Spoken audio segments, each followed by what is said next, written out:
Mga igsoon mayong adlaw kanatong tanan. Adlaw na usab nga Lunes, pitsa 20 sa bulan sa Marso sa tuig 2023. Ug karon aniya na usab kita sa ikaupat nga semana sa Kwaresma. Sa ngalan samahan, sa Anak ug sa Espiritu Santo. Amen. Ang ebanghelyo kinutugikan sa basahon sumala ni San Mateo, Kapitulo 1, versikulo 16 ngadto sa 24. Si Jacob ang amahan ni Jose. Si Jose ang bana ni Maria nga moinahan ni Jesus nga giilang Mesiyas. Busa may ka-14 ka kaliwatan gikan kang Abraham hangtod ni David, o 14 ka kaliwatan gikan ni David hangtod sa panahon sa pagkabihag sa mga Israelita ngadto sa Babilonia. Ug laing 14 ka kaliwatan gikan sa pagkabihag hangtod nga natawo ang Mesiyas. Mao kini ang kaagi sa pagkatao ni Hesukristo. Ang iyang inahan nga si Maria niadtong panahona gitakda nga maminyo kang Jose.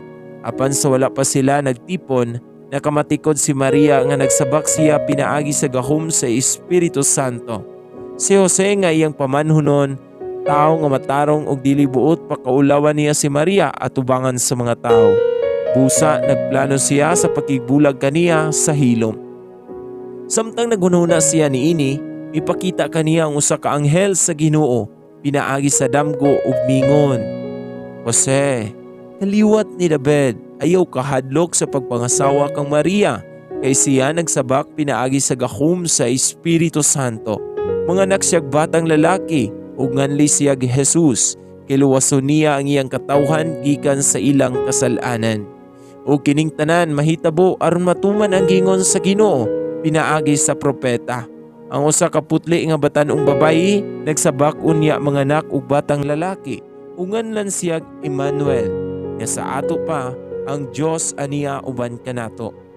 Busa sa pagmata ni Jose, gituman niya ang gisugo sa anghel ug gipangasawa niya si Maria.